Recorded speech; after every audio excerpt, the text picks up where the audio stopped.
In the annals of military history, few machines have endured a birth as painful, as controversial, and as ridiculed as the M2 Bradley fighting vehicle. Before it ever fired a shot in anger, the Bradley was already a casualty of the press. To the American public in the 1980s, it was known not as a weapon of war, but as a billion-dollar blunder. It was the subject of congressional hearings, 60 Minutes exposés, and eventually a satirical HBO movie titled The Pentagon Wars. The narrative was set in stone. The U.S. Army had spent 17 years and billions of dollars trying to build a replacement for the M1 armored personnel carrier, and what they ended up with was a disaster. Critics claimed it was a rolling death trap. They pointed out that it was made of aluminum, which vaporized when hit by a rocket-propelled grenade. They mocked its height, calling it a barn door that no enemy gunner could miss. They laughed at its mission profile, arguing that it tried to be a tank, a troop carrier, and a scout all at once, and consequently succeeded at none of them. A famous quote from the time summed up the world's opinion: "It creates a vehicle that is too slow to run away, too light to fight, and carries too few troops to make a difference." Across the Iron Curtain, the Soviet High Command was watching this American development disaster with a mixture of amusement and relief. To the generals of the Red Army who believed in the doctrine of brute force and mass armor, the Bradley was a joke. They compared it to their own BMP series of infantry fighting vehicles. The Soviet BMPs were low-profile, sleek, and heavily armed. They were designed to present the smallest possible target on the battlefield. In contrast, the Bradley was tall, towering almost as high as an M1 Abrams tank. To a Soviet tank gunner trained to hunt low-crawling targets, the Bradley looked like a gift. It looked like a massive, slow-moving target practice board. The Soviet intelligence reports dismissed the Bradley as a battle bus, an expensive, over-engineered taxi that would do nothing more than deliver American soldiers to their fiery deaths. They looked at its main armament, the 25mm M242 Bushmaster chain gun, and scoffed. How was a 25mm pop gun supposed to scratch the paint of a T-72 main battle tank with 400mm of composite armor? The Soviets felt safe. They believed that in a ground war their tanks would roll over these aluminum boxes like speed bumps. But in 1991, the laughter stopped. The world changed, and the death trap revealed its true nature in the burning sands of Iraq. Operation Desert Storm was the ultimate testing ground. It was the moment of truth where theories met reality. As the U.S. 7 Corps launched its massive left hook into the Iraqi desert to cut off the Republican Guard, hundreds of M2 Bradleys rode alongside the mighty M1 Abrams tanks. The crews inside the Bradleys were nervous. They had read the newspapers. They knew the reputation of their vehicle. They knew that if they were hit by a Soviet 125mm tank shell, they wouldn't just die. They would cease to exist. But as they crossed the line of departure and pushed into the blinding Shamal sandstorms, they began to realize that the critics had missed something. The critics had focused on the armor, but they had ignored the eyes, and they had ignored the claws. The first shock for the Iraqi army equipped with thousands of Soviet T-72s, T-62s, and BMPs was that they couldn't see the Americans. The Soviet doctrine relied on optical sights and active infrared searchlights for night fighting. In a sandstorm or at night, the Iraqis were effectively blind. The Bradley, however, was equipped with the Integrated Sight Unit ISU, featuring thermal imaging. To a Bradley gunner, the battlefield wasn't a wall of dust. It was a crisp green digital landscape where the heat signature of an enemy tank glowed white-hot. The tall profile of the Bradley, which the critics had mocked, suddenly became a tactical advantage. The high mounting of the thermal sight allowed the Bradley to see over the undulating sand dunes and wadis, spotting the enemy, while the hull of the vehicle remained hull down and protected behind the terrain. The battle bus was actually a giraffe with night vision peering over the wall to spot the tiger. And then there were the weapons. The 25mm Bushmaster chain gun, dismissed by the Soviets as a toy, proved to be a buzzsaw of destruction. While it couldn't penetrate the front armor of a T-72, it didn't need to. American gunners realized that a rapid-fire stream of depleted uranium slugs could strip a tank of everything that made it a tank. The rounds smashed. The Soviet optics blinded the sensors, shredded the external fuel tanks, and if they hit the turret ring, could jam the turret mechanism. A T-72 blinded and jammed by a Bradley was no longer a threat. It was a metal coffin waiting to be opened. But the Bradley had a bigger trick up its sleeve, a trick that would turn it into the most lethal vehicle of the entire war. Mounted on the side of the turret was a rectangular box that looked almost like an afterthought. Inside were two BGM-71 tow missiles, tube-launched, optically tracked, wire-guided. The TOW was a dedicated tank killer. It carried a shaped charge warhead capable of punching through 900mm of steel. It had a range of 3,750 meters, nearly 4 kilometers. This was the fatal miscalculation of the Soviet generals. The T-72's main gun had an effective range of about 2,000 to 2,500 meters. This meant that a Bradley could spot a Soviet tank through the thermal sights lock on and fire a missile from a kilometer outside the range of the tank's retaliation. The battle bus was actually a sniper.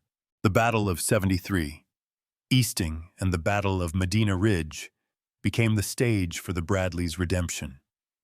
As the American armored columns crashed into the Tawakalna division of the Republican Guard, the Bradleys were often the first to engage. In the confusion of the storm, Iraqi commanders would see a small explosion on their flank, then another. They would see their tanks erupting into flames, turrets flying into the air.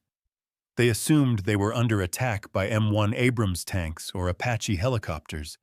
They never suspected that the thin-skinned troop carriers were the ones doing the killing. The Bradleys moved with a speed and agility that the heavier tanks couldn't match. They swarmed the Iraqi positions. The pop-gun Bushmasters tore apart the Iraqi BMP's vehicles that the Soviets claimed were superior, turning them into Swiss cheese before the Iraqi crews could even lay their guns.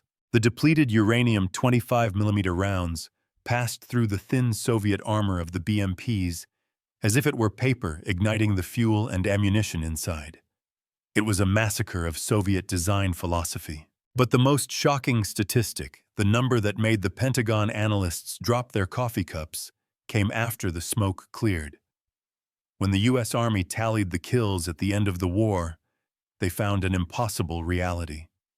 The M2 Bradley, the failure, the death trap, had destroyed more Iraqi armored vehicles than the M1 Abrams main battle tank. Let that sink in. A troop carrier had outkilled the world's premier tank. How was this possible? It was a combination of versatility and opportunity. The Bradleys were everywhere. Their thermal sights were just as good as the Abrams, but their rate of fire with the Bushmaster allowed them to engage multiple targets, instantly suppressing infantry and light vehicles while saving their TOW missiles for the heavy tanks. The Bradley crews, emboldened by their technology, became aggressive hunters.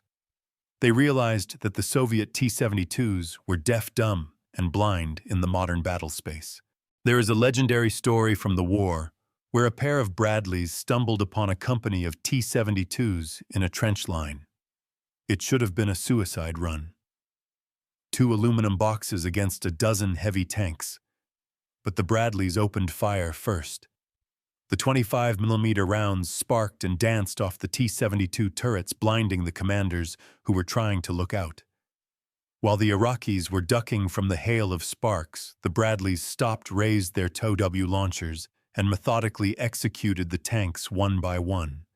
Missile away, wire unspooling, impact, turret toss, missile away, impact. By the time the Bradleys reloaded, the tank company was burning. The death trap had walked into the lion's den and come out wearing a fur coat.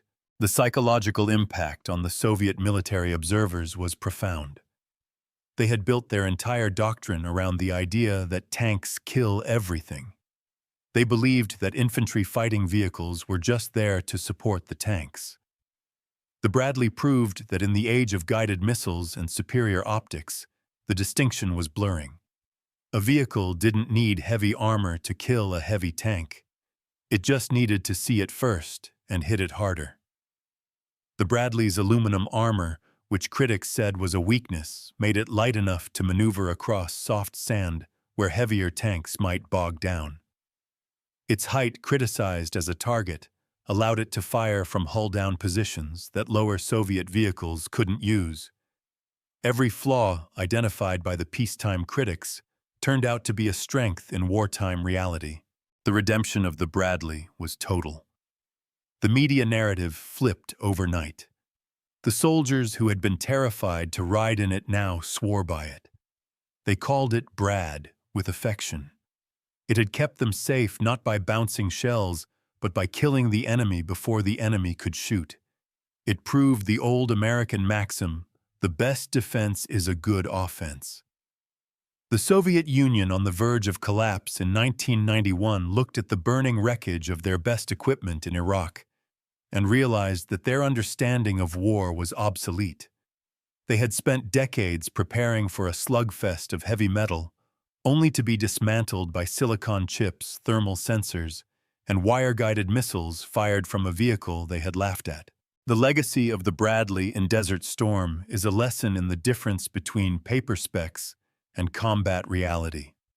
On paper, the T-72 wins every time. It has big armor and a big gun. On paper, the Bradley dies. But war isn't played on paper. It's played in the mud, the sand, and the dark. And in those conditions, the smart engineering of the Bradley, the focus on situational awareness, crew coordination, and precision firepower triumphed over the brute force of Soviet design. The battle bus didn't just survive, it dominated. It drove over the reputation of the Soviet arms industry and never looked back. The laughter of the Soviet generals had been silenced by the roar of the Bushmaster and the whoosh of the T-72 missile, proving once and for all that in the hands of the U.S. Army, even a billion-dollar blunder could become the deadliest machine on Earth. To understand why the M2 Bradley became the surprise champion of Desert Storm, you have to look past the aluminum skin and focus on the teeth. The Soviet generals had dismissed the Bradley's main gun, the M242 Bushmaster, as a pop gun. In their worldview, size was everything. A tank gun had to be 125 mm. An infantry gun had to be 30 mm or larger. To them, a 25 mm chain gun was something you put on a jeep, not a frontline fighting vehicle. But they failed to understand the physics of American ammunition. The Bushmaster wasn't firing lead bullets. It was firing M791 armor-piercing, discarding Sabo APDS rounds, made of tungsten and later depleted uranium. These were kinetic energy darts traveling at over 400 feet per second. While it is true that a single 25 mm round could not penetrate the thick frontal slope of a T-72, the Bradley didn't fire single rounds. It fired bursts. It was a jackhammer. In the chaotic engagements of the Gulf War, Bradley gunners discovered a terrifying tactic. When they encountered a T-72 at close range, they didn't run. They opened fire with the chain gun on high rate of fire, 200 rounds per minute. The effect on the Soviet-made tanks was psychological and mechanical devastation. The stream of high-velocity tungsten slugs slammed into the T-72s like a buzzsaw. The sparks were blinding. The noise inside the Soviet tank was deafening, like being inside a bell that is being struck by a sledgehammer. But the real damage was external. The 25 mm rounds stripped the T-72 of its dignity and its eyes. The optical sights were shattered. The laser rangefinders were destroyed. The external fuel drums ignited. The tracks were severed. In seconds, the mighty main battle tank was rendered mission killed. It was blind, deaf, and immobile. The crew, terrified by the relentless pounding and fearing hull breach, would often bail out of a perfectly functional tank only to be cut down. The toy gun had panicked the Iron Beast, but the Bushmaster was just the jab. The knockout punch came from the BGM-71 TOW missile system. This was the weapon that truly baffled the Soviet strategists. They knew the Bradley had anti-tank missiles, but they underestimated the integration. On Soviet BMPs, the missiles were often clumsy, hard to reload, or required the gunner to expose himself. On the Bradley, the twin-tube TOW launcher was integrated into the turret's thermal sight system. It was a sniper rifle, with a warhead the size of a watermelon. The TO tube-launched, optically tracked, wire-guided, had a range of 3,750 meters. This number is crucial. The effective engagement range of an Iraqi T-72 fighting with obsolete optics and shaken crews was barely 2,000 meters. This created a death zone of nearly 2 kilometers. A Bradley platoon could sit hull down on a ridgeline, invisible in the thermal clutter, and spot an Iraqi tank column approaching from 4 kilometers away. The American gunner would place his crosshairs on the glowing white heat signature of the lead T-72. He would squeeze the trigger. A distinctive whoosh crack would signal the missile leaving the tube. For the next 15 to 20 seconds, the gunner simply had to keep the crosshairs on the target. 2 thin copper wires unspooled behind the missile, sending guidance commands from the Bradley's computer. It was immune to jamming. It was immune to flares. It was purely mechanical precision. The Iraqi crews never saw the launch. The first warning they received was when the lead tank's turret was violently ripped from its hull. The TOW warhead was a shaped charge designed to punch through nearly a meter of steel. Against the export model armor of the Iraqi T-72s, it was overkill. The missiles struck with the force of a freight train. In the Battle of Medina Ridge, Bradleys were credited with destroying tanks at ranges so extreme that the Abrams tanks hadn't even started firing yet. The battle bus was out-sniping the tanks. There are reports of Bradley crews getting so confident that they would fire a missile, and while it was still in flight, the commander would already be calling out the next target. It was a rhythmic, methodical deconstruction of the Iraqi armored corps. The comparison with the Soviet counterpart, the BMP-1 and BMP-2, further highlighted the technological chasm. The Soviets had pioneered the infantry fighting vehicle concept, but their execution was flawed by their disregard for crew survival. The BMP was low-fast and heavily armed, but it was a death trap in the truest sense. To save space, the Soviets had stored fuel in the rear doors, the very doors the infantry used to exit. If a BMP was hit from behind, the soldiers were incinerated instantly. The armor was so thin that even a .50 caliber machine gun could perforate it. During the Gulf War, when M2 Bradleys engaged Iraqi BMPs, it wasn't a fight. It was an execution. The Bradley's 25mm cannon rounds would punch through one side of a BMP and out the other, turning the interior into a blender of shrapnel and fire. The Iraqi infantry inside never had a chance to dismount. The vehicle that the Soviets claimed was superior to the Bradley was revealed to be a steel coffin on tracks. One of the most harrowing examples of the Bradley's dominance occurred during a night engagement near the Kuwaiti border. A troop of Bradleys scouting ahead of the main force stumbled directly into a fortified Iraqi defensive belt. In Soviet doctrine, this was the moment the scouts should have died. They were outnumbered, outgunned, and in the kill zone of heavy tanks. But the Soviet doctrine didn't account for thermal imaging. The Iraqis were blind in the dark. The Bradleys could see everything. The American commander ordered his vehicles to fan out and engage. It became a mad minute of firepower. The 25mm chain guns lit up the night with tracer fire, suppressing the Iraqi infantry trenches. Simultaneously, TOW missiles streaked out of the darkness, slamming into the bunkers and dug-in tanks. The Iraqi return fire was wild and ineffective. They were firing at muzzle flashes, but the Bradleys were constantly moving, firing on the run, a capability the stabilized turret gave them that the Soviets lacked. By the time the main body of Abrams tanks arrived to rescue the scouts, the battle was effectively over. The Bradleys had cleared the trench line, destroyed the tanks, and were waiting for fuel. The school bus had beaten up the bullies and taken their lunch money. Critics of the Bradley had also focused on its survivability or lack thereof. They claimed its aluminum armor would burn uncontrollably if hit. And while it is true that the Bradley was not as tough as a tank, the war proved that the best armor is not getting hit in the first place. The Bradley's situational awareness saved it. Because the commander had his own independent viewer, and the gunner had supreme thermals.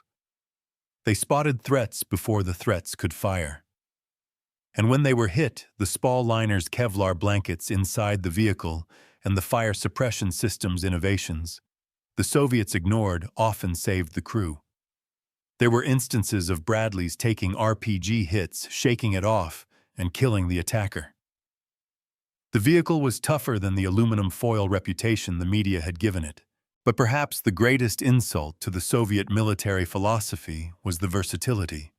The Soviets built specialized machines, tanks to fight tanks, BMPs to fight infantry, ZSU to fight planes. The Bradley did everything. It carried a squad of infantry who could dismount and clear bunkers with Javelin missiles. It used its chain gun to chop down infantry and light vehicles. It used its T-72s to kill tanks. It used its optics to act as a forward observer for artillery. It was the Swiss Army knife of the desert. The Iraqi commanders, trained in the rigid, segmented Soviet style, couldn't cope with a single vehicle that could shift roles in seconds. They would deploy tanks to kill the Bradleys, only to get hit by missiles. They would deploy infantry to ambush them, only to get shredded by the chain gun. By the end of the 100-hour ground war, the numbers told the story. The M2 Bradley had destroyed more armored targets than any other vehicle in the coalition inventory. It had proven that in modern warfare, he who sees first wins. The tall profile, once mocked as a barn door, allowed the Bradley to see over obstacles that blinded the low-slung Soviet tanks. The pop gun proved that volume of fire can disable a heavy tank. And the overpriced electronics proved that you get what you pay for. The Soviet Union had flooded the desert with cheap, mass-produced steel, and the United States had dismantled it with expensive precision aluminum. As the smoke cleared, the Soviet generals were left with a bitter realization. They had spent decades preparing for a war of mass maneuver, assuming that their rugged equipment would outlast the delicate Western technology. Instead, they watched as their rugged tanks died blind in the dark, and the delicate American battle bus ruled the battlefield. The M2 Bradley hadn't just survived. It had become the apex predator of the mechanized infantry world. And the only people still laughing were the American crews sitting on the hatches of their Bradleys, watching the sun rise over a graveyard of Soviet ambitions.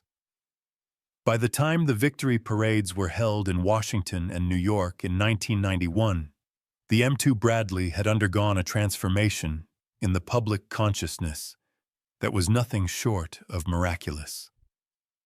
The billion-dollar blunder had vanished from the headlines, replaced by images of the Bradley leading the victory charge. But the story didn't end in the deserts of Kuwait. The true test of a weapon system is not just how it performs in one war, but how it adapts to the next. The Soviet Union collapsed, but its weapons remained spreading to conflict zones around the world.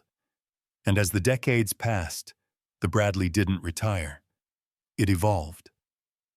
While the post-Soviet Russian Federation continued to polish the designs of the T-72, adding explosive reactive armor and new sights to create the T-80 and eventually the T-90. the United States was upgrading the Bradley's brain. They added digital command systems, better thermals, and reactive armor tiles. They turned the battle bus into a digital node in a networked army. In 2003, during Operation Iraqi Freedom, the Bradley proved that Desert Storm was not a fluke.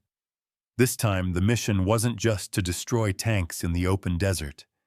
It was to seize a massive city. The Thunder Run into Baghdad remains one of the most audacious armored thrusts in history. A column of Abrams tanks and Bradley fighting vehicles drove straight into the heart of the Iraqi capital, ignoring the flanks, ignoring the conventional rules of war. The Bradleys were hit by hundreds of RPGs. They were hit by IEDs. In a Soviet BMP, these hits would have been fatal. The fuel in the doors would have ignited, cooking the crew. But the Bradley's spall liners and fire suppression systems worked. The crews survived hits that should have killed them, dusted themselves off, and returned fire with the 25mm Bushmaster. The chain gun proved invaluable in urban combat, suppressing enemy infantry in high-rise buildings where the big guns of the tanks couldn't elevate. The death trap was now the urban savior. But the ultimate vindication of the M2 Bradley, the moment that hammered the final nail into the coffin of Soviet armor philosophy, came decades later in the frozen mud of Ukraine in 2024. The world watched in awe as grainy drone footage captured a duel that shouldn't have been possible. It was a David versus Goliath scenario. On one side, two Ukrainian-operated M2A2 Bradley's vehicles designed in the 1980s.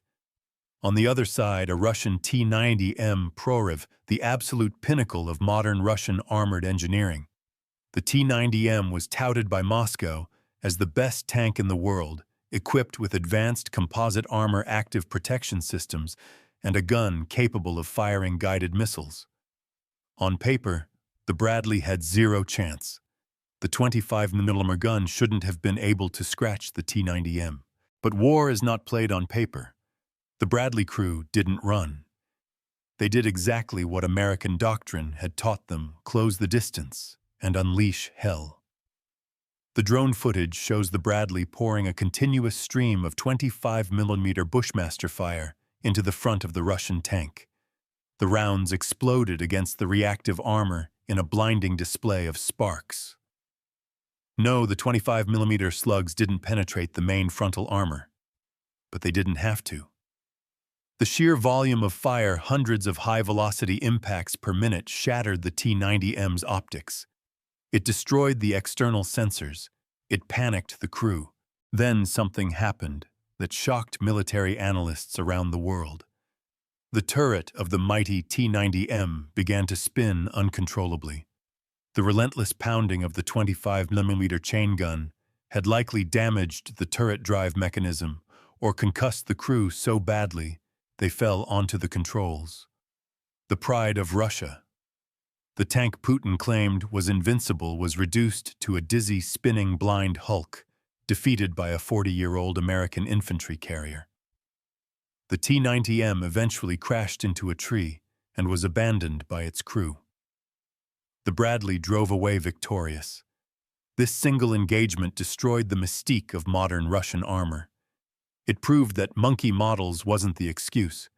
The T-90M was the best Russia had, and it still lost to a U.S. vehicle that was supposed to be a failure. The Bradley's endurance highlights the difference in industrial philosophy. The Soviet-Russian philosophy is revolutionary but rigid. They build a tank like the T-72 or T-90 around a specific idea: low-profile autoloader, and when that idea becomes obsolete, the tank becomes a coffin.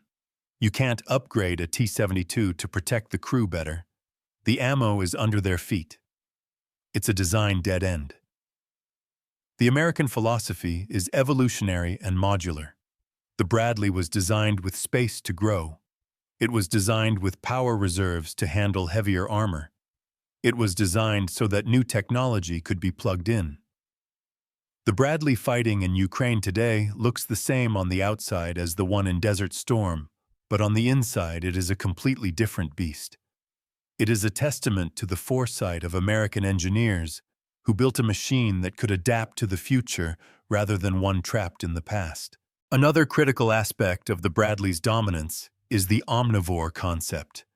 The Soviets built specialized tools. The ZSU-23-4 is for shooting planes. The BMP is for shooting infantry. The T-72 is for shooting tanks. If you put a BMP up against a tank, the BMP dies. The Bradley, however, eats everything. With its TOW missiles, it kills tanks. With its 25mm gun, it kills infantry and light vehicles. With its air-burst ammunition, it kills drones and helicopters. In the complex, chaotic environment of modern war, you don't always get to choose your opponent. You need a vehicle that can fight whatever appears around the corner. The Bradley is that vehicle.